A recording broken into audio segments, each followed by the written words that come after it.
13 of Return of the Retro. I am Randark, and with me is Ervik. Hello. I didn't tell you to say hi this time. I figured I would beat you to the punch. Today is Sunday, May 18th. We have no guests because we're not cool, but we're trying to work out a way that we can bring in a SoCal developer who's making a retro game it's pretty cool. I already know of one Easter egg in it he showed me, that if you put in the Konami code, you get a Contra guy show up on the screen, which is pretty cool. But I'm not going to give any more of that away. I'll let him talk about it when he may or may not end up on the show. Anyway, what are we doing today, Ervik? Talking about Ristar? Ristar? Am I saying that right? Is it Ristar? Ristar? No, I think it's Ristar. I don't know what else you would say. So Ristar, platformer, good times. I want to say hello to the live chat, and so far we have one person in there, Ricky Stardomer. He's also a fan of Late Night Steamer. Yeah. But other than that, it's me, and it's Ervik, and I assume you're in there, but it's only showing 2 people, so maybe you're not. Maybe you're not even watching our show, Ervik. What the fuck?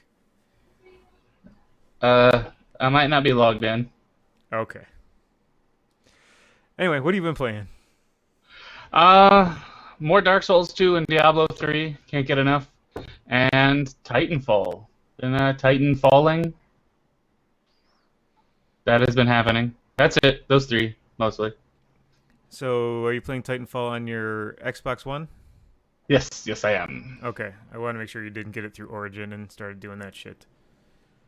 No Origin for me ever. That service sucks. Yeah, it's fucking terrible. I really enjoy Battlefield 3, and I've tried to play through it a few times, but Origin makes me not want to do it. Yeah, no, that thing sucks. So I still haven't beaten Dark Souls 1. You got any tips for me? Like, what am I doing that I just find the game... It's not that it's the hard. The hard is fine. But it's depressing. The world is depressing. I'm just depressed when I play it. It's supposed to be depressing. That's the point. Okay, because everything is sucky. You're an undead. Everything is sucky, and you're there to make it better. You're there to make the world a better place by taking out all this nonsense, emo garbage, and bringing light and fire to the world. You are the fire linker. See, for me, I lost interest in the game because of the darkness and just there's no blondness. And I had the same problem with what's that game where you're playing in a post-apocalyptic world? It's an RPG, and you come out of the vault and you have a Pip-Boy on your arm. Fallout. Don't be weird. The Fallout series, I have the same issue with. The world is depressing, and I don't want to live in that world. So why do I want to spend my free time in that world? I want to live in that world because everyone else is worse than me. I am the king. Just like Ash from Evil Dead. Hail to the king, baby. In this world it sucks. I am the best thing there is. Yeah, but you're the best among shit. That's fine. I'll take it. A little. Okay. For me, I've obviously been playing Ristar as well, and Marvel Heroes, because I really can't get enough of that game. I worked on Captain America this morning and last night, and some Hulk last night. I played some Kirby Triple Deluxe. It's been exceedingly easy, as you would expect from a Kirby game. But the 3D graphics are good, and it's a Kirby game. You run around, you suck things up, you press down, and you get their powers. It's fun. I also picked up Rogue Squadron yesterday, and I actually took the time to take my N64 away from my retro gaming setup and put it to my 55-inch TV, because I've been jonesing to play a space shooter.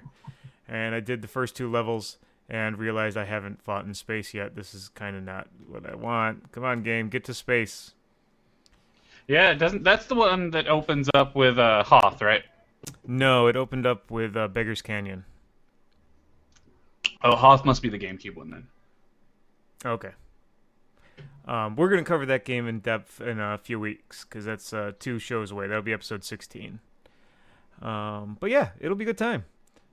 So, any real-life news? I'm buying my first house, or attempting to. We just started the process. I'm not looking forward to it. It seems like a lot of work. Like a lot of fucking work. So... yeah, it is. For me, I had to put a roof on the house. Actually, I only had to put a roof on the porch.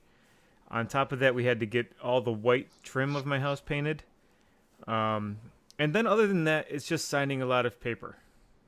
A lot of paper. Yeah, tying myself down and stuff, I'm not a huge fan of. You know me, I like to be mobile, fluid, adaptive. But you know, more of that. I'm sure I'll be bitching about this for weeks to come. So. Well, at least you're not buying a house that needs a roof. I hope, because mine cost me $16,500. Thanks, Mom. Outstanding. And I'm also going to Video Games Live tonight. It's an orchestra that plays video game music with like screens of video games in the background, like going on and stuff. It's neat. I'm going to do that. That's a Sunday night. You're gonna get drunk and do that on a Sunday night? Yes. Oh, it's a good thing you work at home, huh? Yes. I actually get to work in Rochester for the first time in 3 weeks, my hometown, tomorrow, as work is not sending me away until Tuesday this time, and I get to go back to Ohio. I still haven't saved episode 12. The hard drive has not come back recently. I may have to take a hammer to it to get the case off, and then put the hard drive actually into the computer.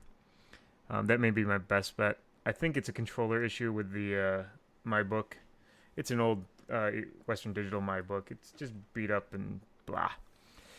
And I've been traveling so much that I finally reached gold status with Choice Hotels. That only took me 3 months. 3 months, I reached gold status with Choice Hotels. Now, there's 2 above that as well. I think it's platinum and diamond or something crazy crap. But, yeah. So it means I've stayed at least 10 times, stayed in Choice Hotels at least 10 different times in the last 3 months. I'm staying again this week, so there's more points. So basically, my vacation is going to cost me nothing in staying at a hotel, because I'll just have a bunch of free fucking nights saved up, which will be nice. But I just don't know when that vacation is. Anyway, you want to take us into news? News. Well, you marked it red, but I'll read it. I did mark it red. Oh well. Need for Speed is 20 years old. Need for Speed can drive legally and is almost old enough to get drunk. That makes me feel old. Makes me feel very old. It originally came out on the 3DO. Have you ever played a 3DO? I think I played like once at a friend's house when I was little. I only ever played it in the store. It was really cool because it had a bunch of their games had live action video, which at the time was the best thing you could get, like the Sega CD. Sewer Shark was garbage. Sewer Shark's a great game. Shut up. That game sucks so much. 12, 3, 9er. That game was awful. I love that game. I still love that game. Tom Cadell used to kick you out if you didn't read the rule book first, because it was like, go to the first waypoint. And you're like, how do I go to a waypoint? What's a waypoint? Where's the waypoint? I have that game somewhere still. I have that, and that stupid trap one that had like one of the Corys, Corey Feldman, I think, in it. Where you set like traps around the house. I haven't played it. I had that one too. One just a few years ago, or maybe a year ago now. But Mad Dog, shit, I forgot it. It's basically it was in arcades as a quick draw game, and so I bought that, and it's a pain in the ass because you got to play with a controller instead of pointing at the screen with a gun, because I don't have the Genesis pistol or whatever it was, and you got to move your little reticle onto the guy and press A. And you got like less than a second to do it. It's ridiculous. Yeah, most of those games are impossible without the actual gun attachment.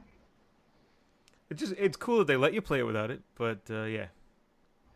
Anyway, are you gonna go see Need for Speed?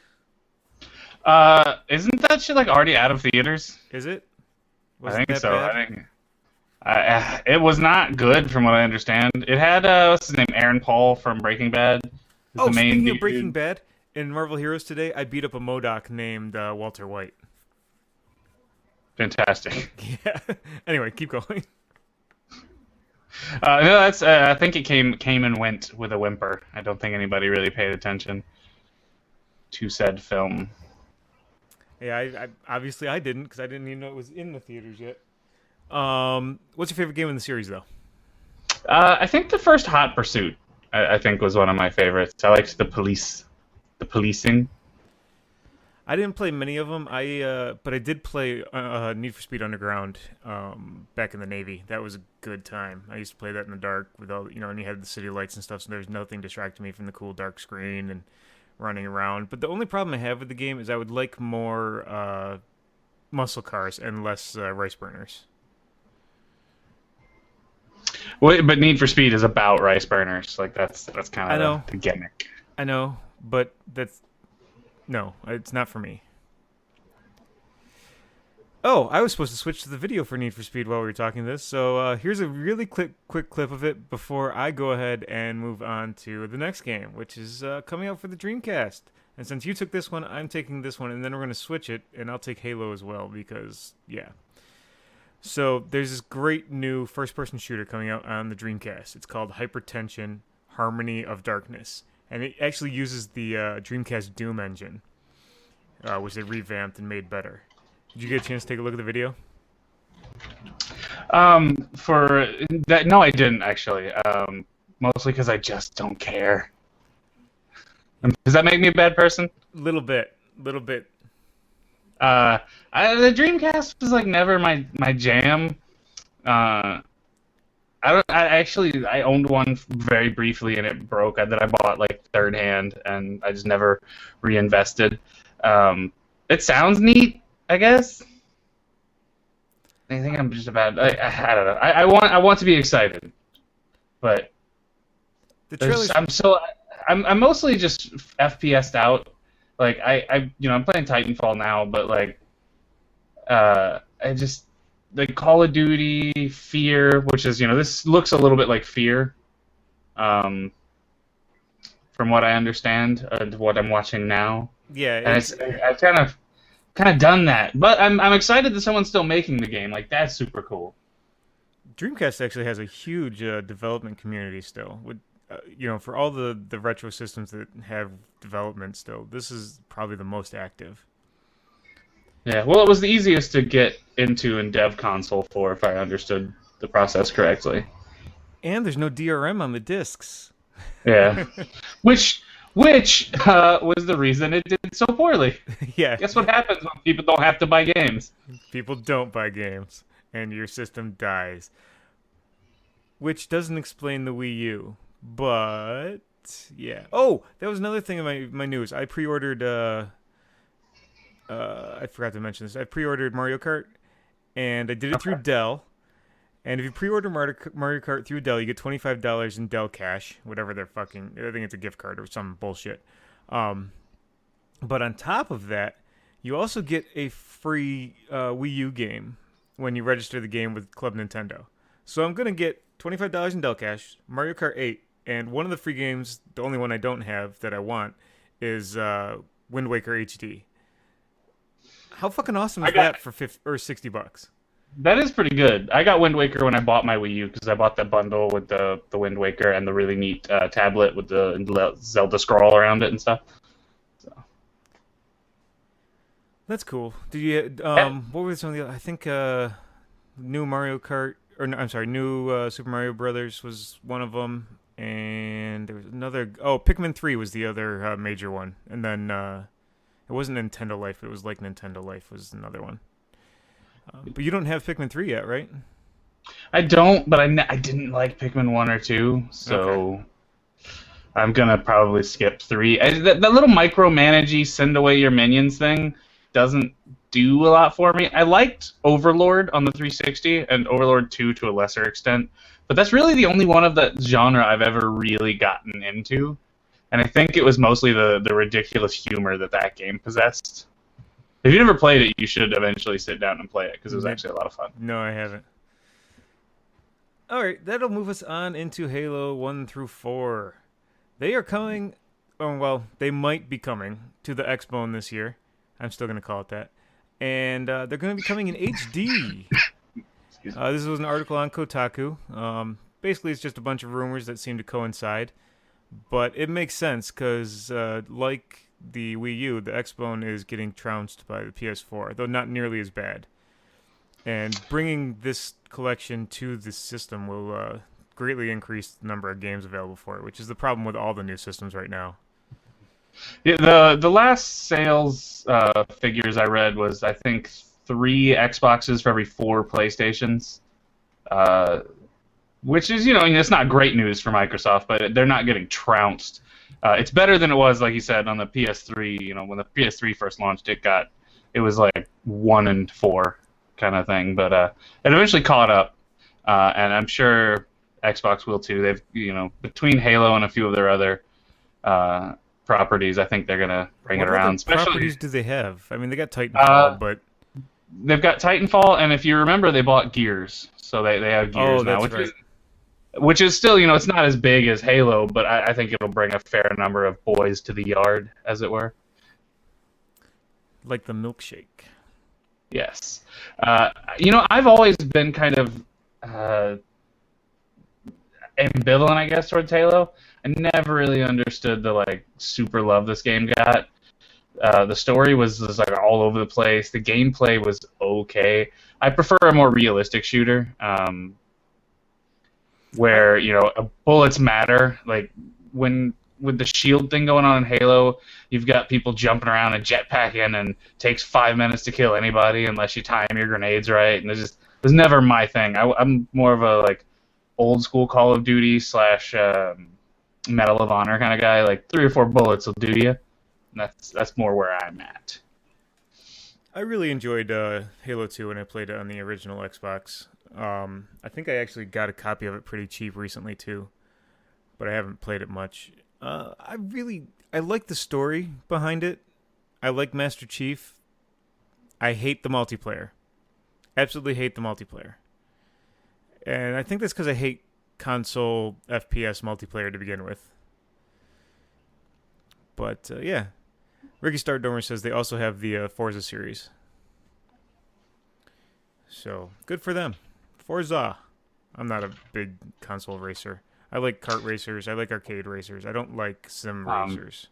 I bought Forza for my system. I ended up trading it in. Not that it's not good or anything.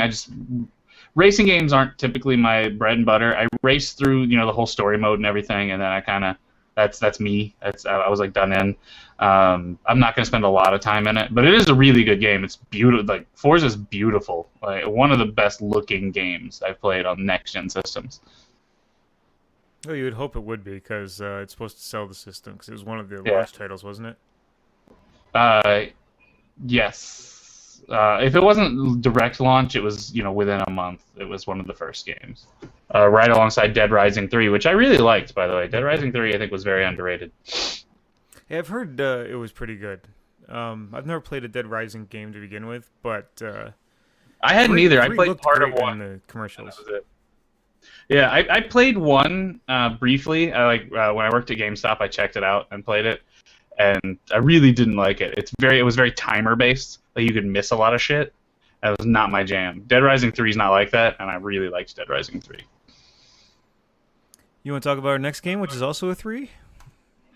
Yeah, Super Mario 3. Someone beat this game in 3 minutes. That's absurd. I think it takes me longer to find my copy of Super Mario 3 than it took this guy to beat it.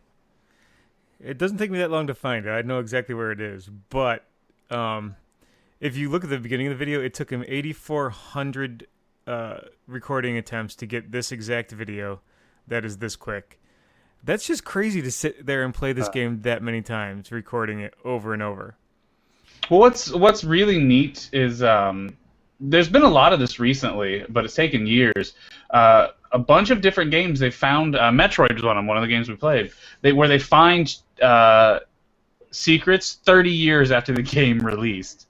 Super Mario 3, the reason they beat it in this amount of time was that after years and years and years, someone found an invisible pipe that's in the game that lets you skip a giant chunk of the game, and yeah. Yeah, basically in World 7-1, you can go ahead and find the secret pipe, and it takes you literally to where you find Princess Peach. Was she Peach in this, or was she still Toadstool? She was Peach, I believe. So that transition happened between the two because she was Toadstool in Super Mario 2.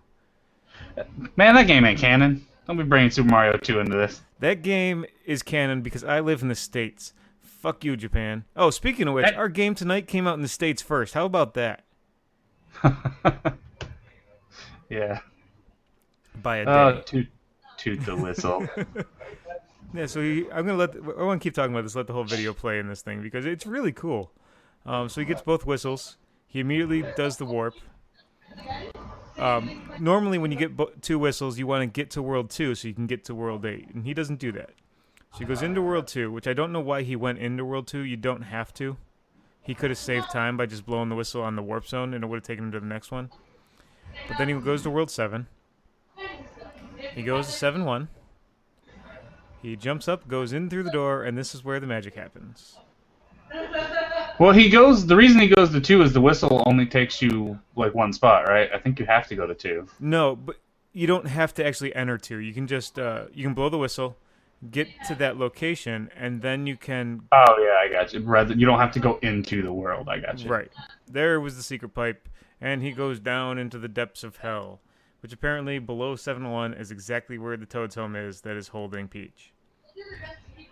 Have you actually beaten this game on your own? Yeah, years and years ago. I haven't played it a number of years. Yeah, absolutely. The Super Mario 3 might have been the first game I ever actually beat. I did not. I could never finish the levels in World 8. I got through the beginning stuff, you know, the tanks and the ships and the one you use the P-Wing on all the time because it's too fast to do all the jumping. And I got through all that, and then I get to like 1-1 or 8-1 and 8-2, and like by 8-4, I'm just out of lives and fucked. I didn't realize there was this joke in here. Thank you, but our princess is in another castle. Just kidding. Ha ha ha ha. Bye bye. Yeah, that's the ending of the game. Ha ha ha. Bye bye. Fucking terrible. Well, back then, man, come on. What are they gonna do? I don't know. Story, Can't get man. a Story. Man, the story of Mario is a plumber fell in a magic pipe and rescued a princess made of mushrooms. Like, what are you looking for here? I don't know. Something better than bye bye. Bye bye is a terrible finish. But yeah, so he wins, and here's the credits. Yay. You want to talk about the other Xbox One news we got? Even though I put it in red, you wrote something about it. So right. I can't tell colors to them. Coughing here. Yeah, the Xbox made a couple of announcements over the last couple of weeks. Xbox One's dropping the Kinect on $100 to be more competitive with the PS4. They also announced the Games for Gold program is coming to Xbox One, so that you'll get a free game every month that you're subscribed, just like the PlayStation. And there are discounts on games for Gold members on other things. And the first month game they announced was Max and the Curse of the Brotherhood, I think is what it's a downloadable indie title.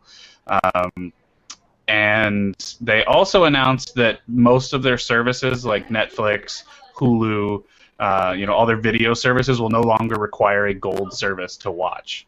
So basically coming on par with the PlayStation. A little late coming to this party, but here we are. Most of that's good news. I'm not a big fan of the Xbox dropping the Kinect. I thought it was a bold strategy to require it. It meant that developers could develop games knowing you'd have a Kinect. And to me, that makes the Kinect interesting because you get in Dead Rising 3, there's actually a bunch of cool features you can use that you don't have to, but you can actually yell, and your character on screen will yell, and zombies will attract to you. You can give voice commands to certain NPCs from a distance rather than like open up the menus and stuff. Or if you have like minions, you can tell them what to do rather than like pause the game, open the menu, tell them to go over here. And I thought that was super cool. By not bundling it, people will still make Kinect specific games, but no one's going to waste development time on neat features like that if they can't guarantee that a good chunk of their base is going to have it. So I don't know. I thought that was one backpedal too many. It would have been nice if they could find a way to drop the price without dropping the Kinect, but I understand why they did it. I wish they hadn't. All the other stuff is just good news, though. I agree. For any it's terrible that they're dropping the Kinect. one of their greatest features I thought was like Xbox One Netflix. You're gonna lose that unless you put the headset Yeah. that comes with the other one on. And Well, you actually lose a lot, believe it or not. The Kinect is the IR blaster for the system. It's oh, built really? into the Kinect, not the console. So if you don't have a Kinect, you can't like turn the volume up on your TV. Like right now, with your voice, you can turn the volume up on your TV. You can actually have your Kinect turn on and off all your other devices and stuff. But once you remove the Kinect, you lose all that functionality because the IR blaster is built into the Kinect. That sucks. That just plain sucks. Yeah, I mean, you're gonna lose all the voice functionality, the It's hand functionality, all which that stuff's no one almost ever worth uses. $100 to me. Yeah, and what really is gonna suck is the Kinect's not gonna be $100. It's gonna be 130 or 140 or something. Right. I'm guessing here, but it's not gonna be $100. I think they should have stuck with it, but they're clearly in panic mode. The PS4 is outselling, and they want to catch up, and I get it. This move will help. It just when I'm talking 400, $500, maybe it's just me that the difference is so negligible. I'm gonna pick the system I like, not based on price. If it was $100 and $200, that's like it doesn't make sense. But that to me is a much bigger difference than 4 and 5. Like once I'm spending $400, I'm already spending A an enormous amount of cash. Yeah, I'll give you that extra 100, especially if you've got more features. Right. So I don't think I think they're not going to get as many this particular bit. They're not going to get as many sales out of as they think they are. However, I think all the other stuff like making Netflix free is huge.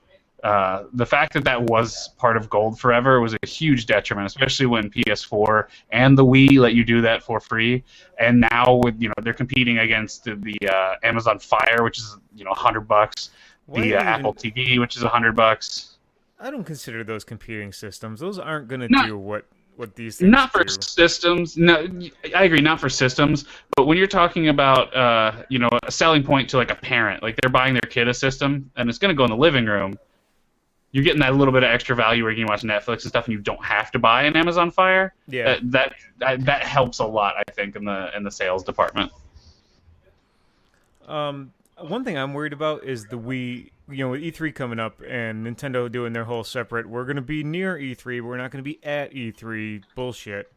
I'm afraid they're going to drop the gamepad and try to knock their price down to $200. That's been the rumor for a while. I don't understand. Like, if that happens, Nintendo, man, I love Nintendo, but they are in a bad way right now. They're not in any desperate, they're not getting shut down or anything. They have $1 billion to spend still, but the Wii ended up being overall kind of a flop. Like it started out strong, It and the had great system sales, but no one played it. The game saturation, games per system was 1. Like it was like 1.4 or something, whereas every other system has like almost double digits or close to double digits game saturation. So. And they're not making a ton of money off the Wii. So overall, the Wii was considered kind of a disappointment in the long run. Up front it was huge. It outsold everybody for like years, and it still might have. I think it still sold more than like a bunch of other systems. But the Wii U is really, really struggling. They didn't differentiate it enough from the Wii to really make it stand out. The only games that use the gamepad for the most part are like Rayman Legends, which isn't even a Nintendo game. Zombie U, again, not a Nintendo first-party title. That use the gamepad in interesting ways. And like Mario was like, oh, you can tap the screen and put blocks down. Like no one cares. That's a pointless feature. Like, come on, game. I really enjoy the gamepad. It lets me sit in the same room as my wife while she's watching bullshit TV, and I can sit there and play, our retro game of the week or whatever. Like Ristar, I got on the Wii, although the emulation was terrible. The Virtual Console version I don't like. It was giving me double taps, but we'll get into that. But that's one of the greatest features is that fucking gamepad. I can set it up right next to me on the couch and play. I agree completely. I think they undersold that feature. When I bought a Wii U, I thought that was going to be stupid. I'd never use it. I've used that more than like anything else. I've played like tons of Virtual Console games, or I even played Mario on there while my wife is doing other stuff. It's fantastic. I think that's like one of the best features on the damn thing, and they don't really sell that feature. No, that should be their highest seller. You can play your old Wii games that you bought on the Wii fucking, eShop on that thing. I mean, you can't use the controls unless they're, but you can have your Wii remote in your hand and Jesus, the gamepad out in front of you on like a TV table, and it's fucking great. And it comes with a stand/charger, so Yeah, it's it not just like stands it's a there. pain in Yeah. the ass. If it disappears, that's going to be the end of the Wii U. And there's also a rumor they're going to be announcing hardware. So I don't know. It just sounds terrible. They need to take a break. Like the Wii and the Wii U didn't do well. We're not moving it's unless they come out with an actual next gen system, on par with the PS4 and the 360. If they're releasing another half-ass hardware, which is what I would imagine, like the 2DS. Yeah, don't do it. Just move the hell on. Let's keep moving. I know one of their hardware things they're announcing is, I didn't put this in here. I kind of want to talk about it. They're gonna do Skylanders Nintendo version, basically. I'm really kind of interested in this because they mentioned that it might involve more than just the game. That you'll be able to take the characters and insert them into other games. And if they do that with something like Super Smash Brothers, that would be tremendous. Like here's your list of 16 characters. Oh, you want to play as someone else? You want to play as some random Lakitu or something in this game? Well, here you go. Instead of DLC, go out and buy this guy, the physical fucking figurine, and we can put him into the game. That would be awesome for them. Yeah, I don't know how deep their character library is, so it would be interesting to see if they could really leverage it. But Disney Infinity is selling like gangbusters, and they just started the Marvel characters in the Disney Infinity, which is gonna triple their damn sales. And they're holding Star Wars, and when Star Wars Episode 7 comes out, they're gonna drop that bomb, and Disney Infinity, I feel bad for Skylanders because they did it first, and they're a really good product. But Disney just came out of the gate with the best the properties everyone wants, and went, "Nope, we got this." It's gonna be fucking tremendous if Nintendo does this, though. I mean, just think about it. You could play as Ridley, run around in fucking Super Smash Brothers as Ridley if they do that. Yeah, that'd be awesome. It would indeed. You found a cool article today. Yeah, somebody has, using a Raspberry Pi and a 3D printer, built a retro portable gaming system. Essentially, they 3D printed the shell, took a controller and broke it apart, mounted all the bits inside this case, and then mounted a Raspberry Pi in it, and they can essentially emulate any game that a Pi can emulate, which is, most games. And it looks pretty damn sweet, to be perfectly honest with you. I kind of want one. It does look pretty awesome. It doesn't look real comfortable to play with, though. No, they did not ergonomically design it, but all the files for it are open source through Thingiverse, I believe it is. So if you've got a 3D printer or know someone who does, you can download the 3D CAD files and build your own pretty simply, which is pretty neat. That's pretty awesome. My mother has one at work. Maybe she'd be willing. I'm going to have to ask. You guys need stuff to print, right? Well, print me all this stuff. That way you can test your 3D printer. Yeah. So you want to bring it... Oh, no, I got to bring us into our game. I'm an idiot. I got to stop doing that. We're going to talk about Ristar, our featured game. Hooray! Ristar is a platformer. It was released in Japan and the US and Europe. The US got it first on February 16th, 1995. When Japan got it, they got a new name, which they got it on the 17th. It was Ristar the Shooting Star. It was developed by the Sonic team. Yes, the same people responsible for Sonic the Hedgehog. And we'll get into that. Ervik found some very interesting stuff about that. And, of course, it was published by Sega. Directed by Akira Nishino and Takeshi Nomura. And it got some pretty good reception. Sega Official Magazine gave it an 87% rating, praising the gameplay, graphics, and music, but complaining that the game lacked some originality and borrowed a lot from other platforming games at the time, including Sonic the Hedgehog, Dynamite Headdy. Have you played Dynamite Headdy? Do you have a clue what that is? Never even heard of it. Okay, and Earthworm Jim, which is a great game. Yeah, Earthworm Jim is the bomb. Ristar continued to receive positive reviews over a decade later upon being re-released digitally and as part of Sonic and Sega-themed game compilations. IGN gave the Virtual Console version 8 out of 10, which I don't understand because the fucking controls are terrible. I constantly got double taps whenever I used my Wii Classic controller, and I didn't have that issue when I used the same controller through the same fucking Wiimote when it emulated on my Android. So it wasn't a hardware issue. But they praised the game's graphics, music, and gameplay, and closed with saying, quote, platformer fans would do well to give this one a look, end quote. GameSpot praised the Virtual Console release as well, especially its graphics, stating, visually, the developers made the best of the system's limited color palette and employed every graphical trick they could to make the game look snazzy. Which I agree with. For a Genesis game, and it has aged very well. It looks awesome. It looks just like Sonic the Hedgehog. Like, just like it. Yes. Yes, it does, which also still looks awesome. Yeah. And I'll skip ahead to some other stuff. Nintendo Life scored a 9 out of 10 and referred to the game as one of the best of the system in regards to graphics, animation, and gameplay, stating, Ristar proves that taking a radical approach to play control in a platformer can sometimes really pay off in the end. How did it really pay off? Didn't this game have some... I couldn't Did find poorly. sales figures. Yeah. No, it sold very poorly. It did not do well. Part of that was it came out in 95, towards the end of the console's life. Wasn't the PlayStation released in 94 or 95? And the Somewhere Saturn around there too? This is the last hurrah for the Genesis era. It was on its way out. Yeah. You want to talk a little bit about the story of the game? All right, so you are a shooting star. I don't know why you're a shooting star and not just a star. It doesn't really make sense. And for the record, the story is different between the Japanese and the English versions. This is the English version. You're the son of a great hero star. You are trying to stop a space pirate named Kaiser Greedy from ruling the Valdi system through mind controlling the rulers of the planets. I had to look this up.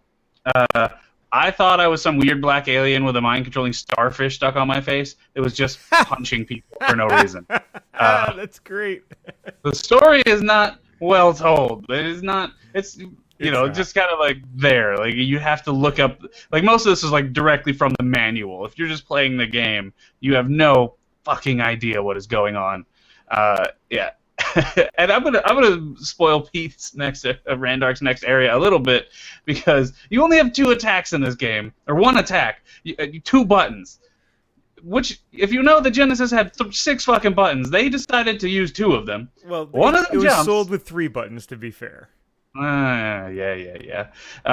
One of them jumps, and the other one shoots out your weird spindly arms. I don't know why you have these weird marionette creepy clown long arms, but you throw them out and you grab stuff and then you smash it into your own face. That is how he attacks things. Well, when your head is the ball of plasma, I guess that would kill most anything. I guess.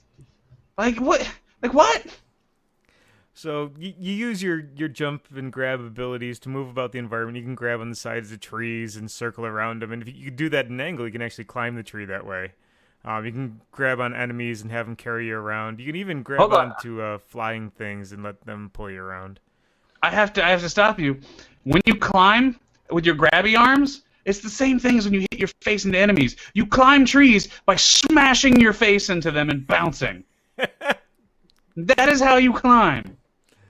Well, he also does the loop around thing. Only when he's got the little stupid thingy to grab onto. That's... climbing trees is face bashing. It's ridiculous. You can also grab onto some monkey bars that are throughout the game. You can knock several trees down by doing the face bashing thing into them a couple times. That's true. Definitely some inspiration from Dalsim with his arms that are normally nice and small until you press the button, and then they're like 5 feet long, grabbing onto something. Yeah, and if you dangle from flying stuff, they start stretching farther and farther until you're like 10 feet. Yeah, ridiculous. What? Don't know what's going on in this game. Somebody was very, very high on some very good shit. So climbing the trees allows you to elevate, and you can find a bunch of secret chests and stuff that have gems that give you more points, and stars that give you more health, and blue stars that fill all your health.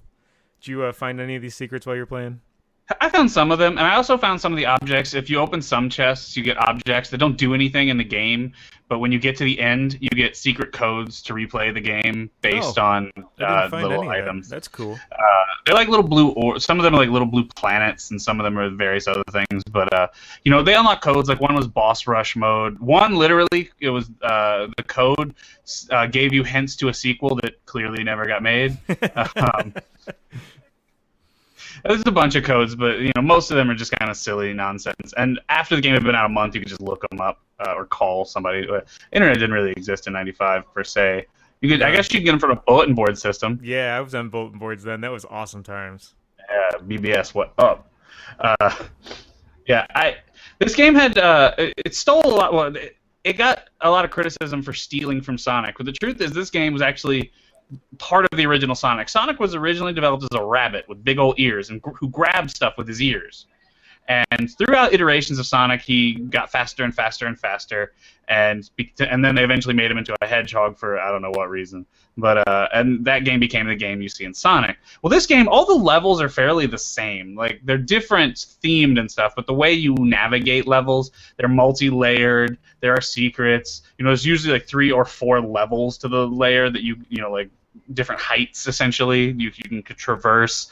But honestly, the entire time I was playing this game, I just felt like I was Sonic moving at half speed, like walking everywhere, like a goddamn peasant. Like Sonic runs by, king of the platformers, the fastest man alive, and you're trotting along, bashing things in the face with your star head. Like, it's so much like Sonic that even the intro of the levels looks like the intro to the levels of Sonic 2 with the fucking. We gotta have this cool like sawtooth wave over here in bright orange. Looks like someone cut out decorations out of cardboard and glued them onto your TV. Exactly. Like, the terribleness of the early '90s graphics.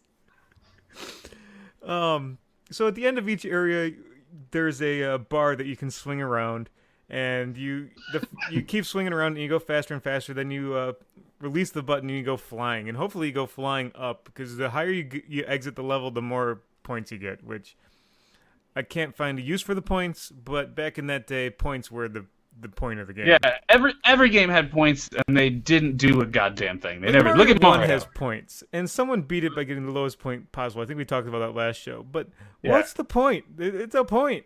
Yeah, the points are arbitrary. It's kind of like whose line is it anyway? The points are arbitrary. Like it's not like Donkey Kong where the points show you actually did more in the game. In this game, it's kind of just like, well, you're trying to beat the game. There's an actual ending to the story, but we have points too. There were points for no good. Mostly they were to make you explore, kind of like if you wanted to go find all the nonsensy little items and et cetera, et cetera. And bash your face into more and more enemies or whatever you get your kicks on. So at the end of each zone, though, there's a boss you got to defeat. And so what do you think of the first boss, the cat guy? Wait. Wasn't the first boss? No, the first boss was that stupid wizard that like had a dude riding. He was a cat. You didn't see his cat head? His face looks like a cat. Actually, I should be showing the video for Ristar while we're talking about this. Yeah. It'll show up eventually. The fight was. It took me a few minutes to figure out what I just kept dodging his attacks and like, what am I supposed to do? And then I was like, well, I only have 2 fucking buttons, so I'm not gonna jump at him. Let me hit him in the face with my arms, and that didn't work. And I was like, well, now what? So then I stood under him and tried to like grab his crotch with my arms, right? Like I jumped and like tried to slap him in the balls, and that worked. It was like, oh, you hit him in the balls with your face. That's how you do this. See, that's not how I beat him. He throws out his little guy on his back, and if you head slam that guy, that also counts as hitting him. When I played that, he never let that guy go until I got caught in the stupid little whirlwind and I couldn't move, and then that guy came and punched me in the dick. Right, you gotta get out of the whirlwind and then punch that dude in the head. He never dropped that dude for me whenever I dodged. Like, it just kept doing it. So you gotta get caught in the whirlwind, then get out of it before that guy comes over and hits you, and then grab him and punch him. I did not do that. See, there's 2 ways to defeat that boss. Already, this game is confusing.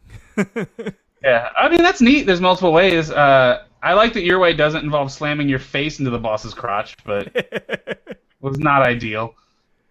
And he turns colors as you beat him, so he gets different colors in that, and eventually he turns red, and then the next time you kill him, I think it's a Yeah. 3-hit fight, right?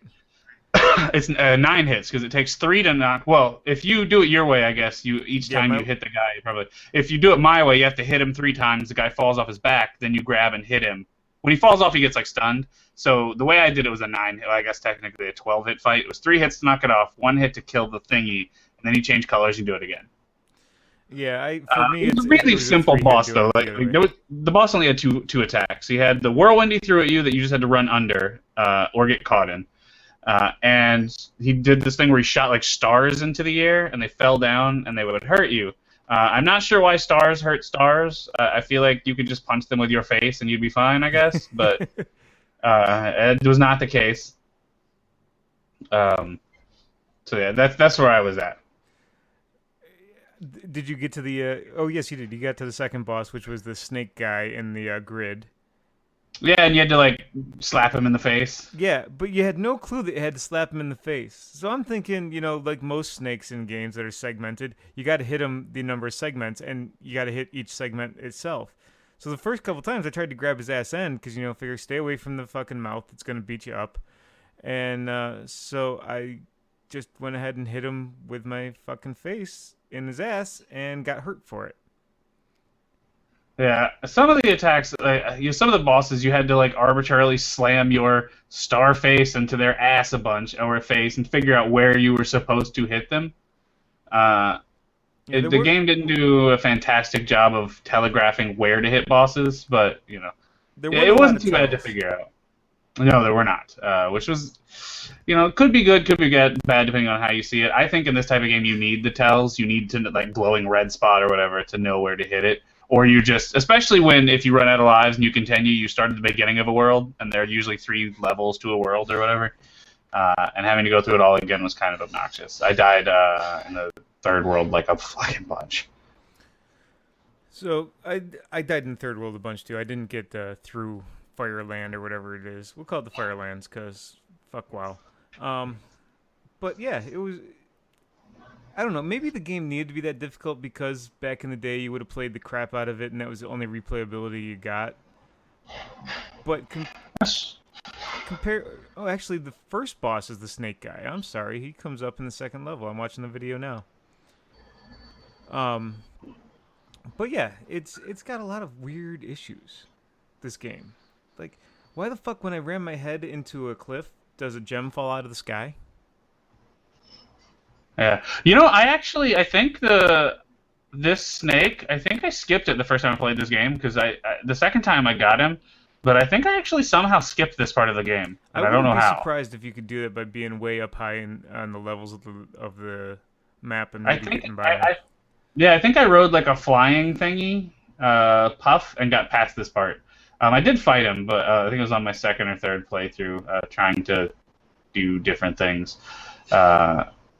The difficulty curve on this game was absurd, too. The first world is really, really simple. The second world, the water world, is okay. It's not super hard or anything. It's just slower and more annoying. Yeah. It's slower, which is ridiculous because this game is already, feels like a snail's pace to me as a platformer. It feels really, really slow. Like, there's no dash moves or anything like for Mega Man, which helps speed levels up. There's no Sonic running. It's just you kind of plodding along. There's no run button. There's, you don't even get a double jump really. It's all one jump and slap your arms at stuff and hope that it all works out for you.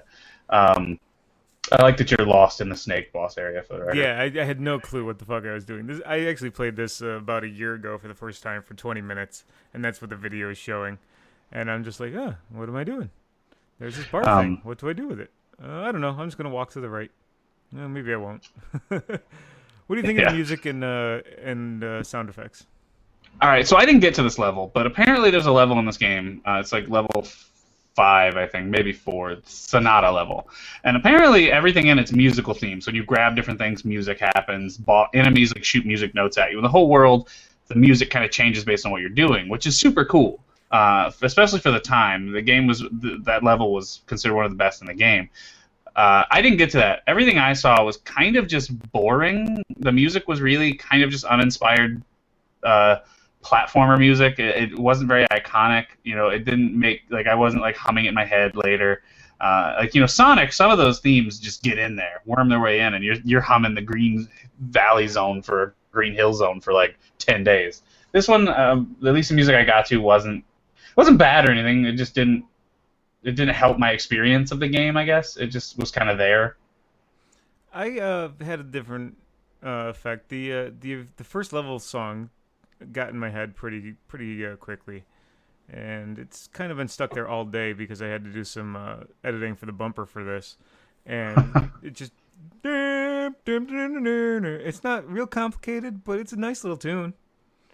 Yeah, that's what I said. It's not bad or anything. It wasn't doing a lot for me. I didn't hate it by any means. It wasn't. There are games where the music is so bad it makes you hate the game. This is not that. No, it's there. not that. It's doing what it does. It's being 8-bitty or 16-bitty, I guess, and just kind of doing what it do. So, what was your overall playing experience with this thing? I don't know. I did not have a great time. The game wasn't bad by any means. It just, the game looks too much like Sonic for me, which is unfortunate for that because I felt like I needed to be moving quickly all the time, and the snail's pace without Mega Man. I've got different attacks. You never evolve in this game. You start with what you've got and you end with what you got. You got your arms and your face, and that's it. You either tickle things to death with your arms or smash it to death with your face. You climb by face smashing. During the same era, we had Mega Man X. You know what I mean? Which you're constantly evolving. You start crappy. You get better and better. You've got dashes. Oh man, you're riding a fucking dog. Doo-doo-doo-doo, yeah! You're riding around doing awesome shit. Riding on cars, and everything is cool. This game is just face smash, face smash, face smash. Do you think they just took all the old Sonic stuff and were like, hey, the Sega Saturn is doing okay. We got this Genesis that people still own. We don't want to put new Sonic on it, so let's take all that and kind of make this game. Do you think it's a leftover game? I do. I honestly do. The levels feel very much like they were built for Sonic. They took the loops out and put trees in, and that was kind of what happened. Overall, if they had added some kind of progression to your character, I think I would have really, really enjoyed this game. But like I said, 8 levels. I think there's 8 total levels plus bonus levels of the same move, the one move. There's only so many iterations of a boss fight and a level that you can do when your entire arsenal is slam face repeat. It just felt like the same levels kind of over and over, either land level or underwater level, and that was kind of the jam. You did the same thing. I need some kind of, or you could be Mario, which gets by on its super tight platforming, which I did not feel like this game had. No, the platform is not super tight at all. So I need one or the other. Too. I need a pretty decent platform with a lot of different abilities and stuff to compensate for my boredom. Or I need one that's just super precision, super tight, like Mega Man or Mario. You know what I mean? 1-to-1. And I didn't get that on here. I could not master the stupid spinny things, at all. I got better at them as we played. You'll see me struggling here, but I never fucking knew where I was going to go when I let go of that damn thing. And then the green blocks. Halfway around the thing, if you let go, it'll release you on the other side. Is what it came out to, But then there's whole spots with these green blocks that you have to smash your face into to break. But every time you smash your face, it kind of flings you back. And trying to climb them and break them at the same time was kind of like an exercise in utility. There's this one area where you did the little spinny thing, and you flung up, and you had to climb these green things by breaking your face on them. But the very first one would throw you backwards, and you would have to do it again, and hopefully get into the same spot so you could get into a hole you'd already created. Or you just keep doing the same thing over and over and over again. And I'm not sure why they felt the need to make that little knockback, because that made my platforming experience way worse. Yeah, I didn't run into that myself, but I could definitely see how that would be frustrating. I had some issues with the to get a chest, you actually have to hold on to an enemy, and on the Virtual Console version, it would hold on, and then all of a sudden I would let go before I wanted to because of the double tap issue, and it just anytime the controls don't feel tight in a platformer, it automatically knocks the platformer down as far as quality. And I agree. It definitely feels like a leftovers game. Now they did put a bit of polish on it. It looks really good. They did a good job with the leftovers, but you can definitely tell it's leftovers. The game definitely looks pretty, and that being said, the boss fights, even though there's not a lot you can do, like I said earlier, most of them are, fairly fun, if simple. The bosses honestly weren't super hard. Here's the cat boss, by the way. He definitely looks like a cat to me with a mustache and a beard.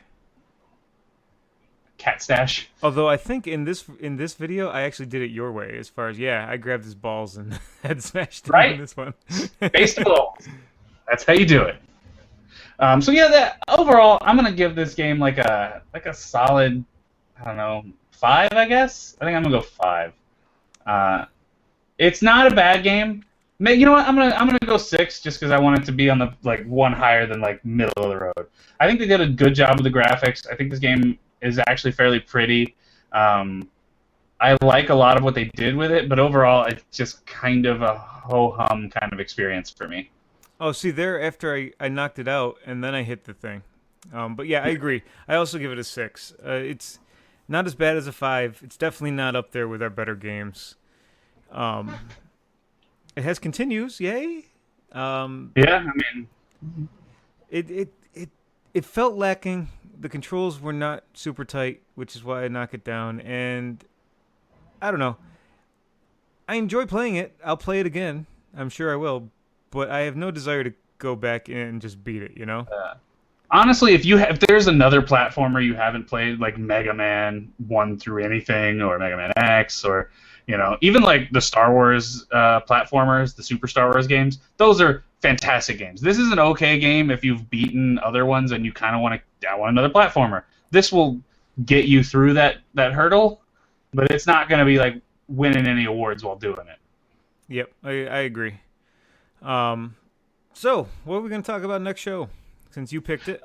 One of my favorite Genesis games that may not hold up. I'm excited. I have not played this since I was 12. Captain America and the Avengers as a Genesis title. I'm really excited to give this a whirl. Honestly, Marvel's Agents of S.H.I.E.L.D. kind of made me want to play this game. Oh, have you been watching Agents of S.H.I.E.L.D. again?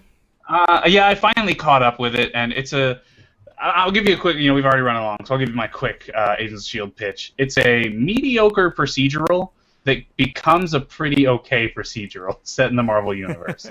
I have actually really enjoyed the second half of this season. It's been great. And if you're the keeping second up half with of the season does really good. And if you're keeping up with the movies as they come out, they coincide the timelines. They have the same actors and actresses come back into the show. And, of course, they bring the Josh Whedon staples. Like Amy Acker was in a recent episode, and Deathlock. Oh, I loved who she was, by the way. Yeah, she was awesome. And Deathlock's played by, what's his name? What was his name? Is Gunn from Angel. I don't remember his real name. With that character, Deathlock looks stupid. He does look pretty stupid, but he's awesome in the universe. He fits the universe well. And like I said, I think the show gets pretty solid. They did get renewed, so you will get more. So rejoice. They did a really good job tying the world together. All the Marvel universe. They've had a lot of crossover, a lot of tie-in. It ties really heavily with Winter Soldier. Yep. So I recommend if you've seen Winter Soldier and you're just now going to watch S.H.I.E.L.D., kind of rewatch Winter Soldier when you get to the right point, because you're going to need to. You don't have to. They're going to explain it, but I think you'll have a better experience overall if you kind of tie them all in. Absolutely. That was one of the things we made sure, because if you record the originals as they come up, they always have a preview at the end, and it kind of gave away that they were going to coincide with it. So we're like, oh, we can't watch any more episodes till we go see Winter Soldier. And that movie was great. That movie is tremendous. That movie was fucking great. I want everyone to be aware. And while we're on this topic, ABC also picked up, which ABC is Disney if you didn't know. So Disney owns this anyway. But they also picked up a old school version of S.H.I.E.L.D. They're going to do the Sharon Carter series. And yes. is it going to be the same actress? Did you see? I don't know, actually. I know they're picking it up and doing it, and it's the same character. I don't know if it's the same actress. 'Cause she was pretty hot, but it's going to be based on the first Captain America movie. What happens after that? After Cap is lost to the sea, and what happens? How is Shield made? And that it's going to be great. So Yeah, it's going to be the founding of Shield. Howard Stark's going to be in it pretty heavily. Again, I don't know if they're going to do the same actor as the movies, or if it'll be a different one. I'd like to think they've got the swing and the pull to get those two actor/actress to come in, but I don't know. this reminds me. I'm going to have to look up what the time frame was on the. Like, we know Spider-Man got a reboot because Sony had to make a movie or give up the license. Do you think I know Fantastic Four 3 hasn't come out yet. Is that gonna be given back to Marvel Studios now? And if it is, No. They did not. They're making the reboot is still Fox. There's not 3. They're rebooting the whole thing, and it's gonna. They've said gonna tie in with the or Sony, I think, whichever one it is. It's gonna tie in with the rest of the properties they own, Marvel wise, but.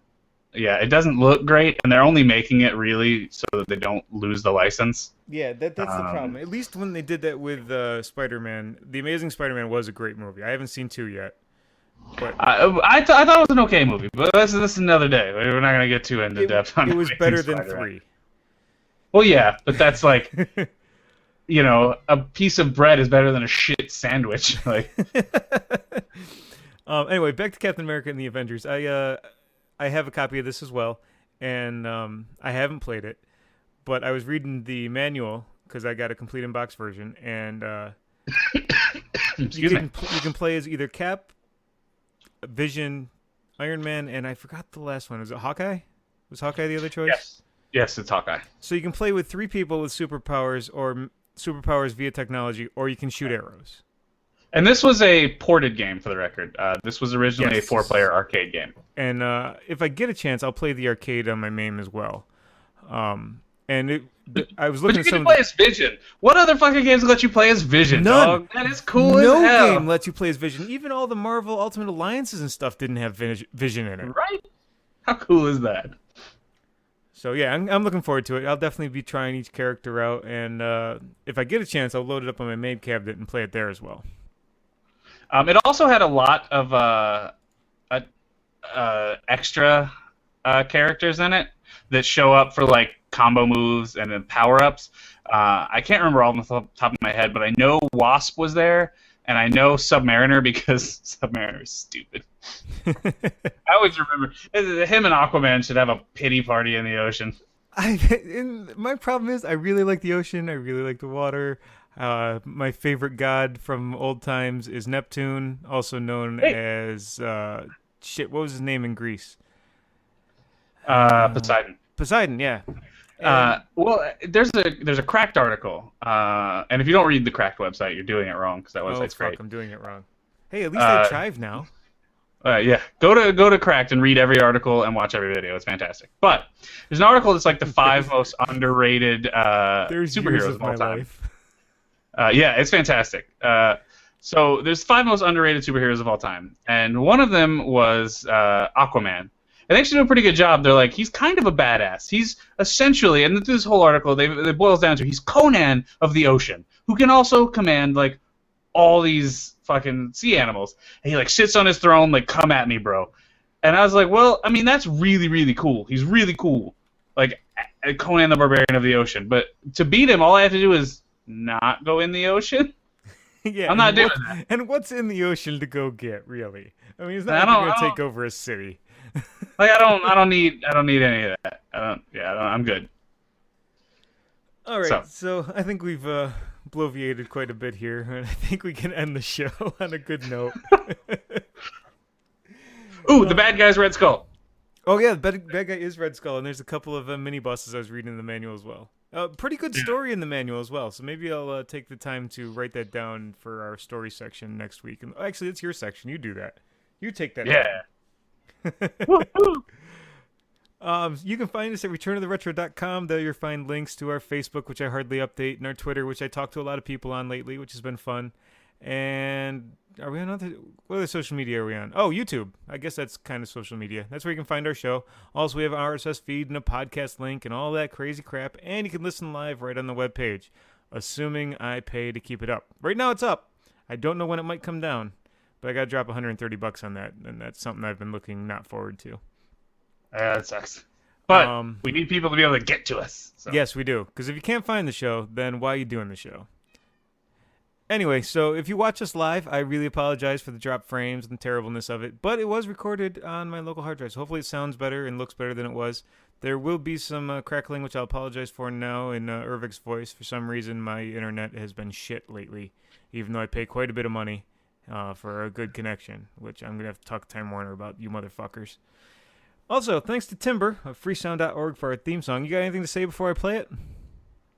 No. No, I don't.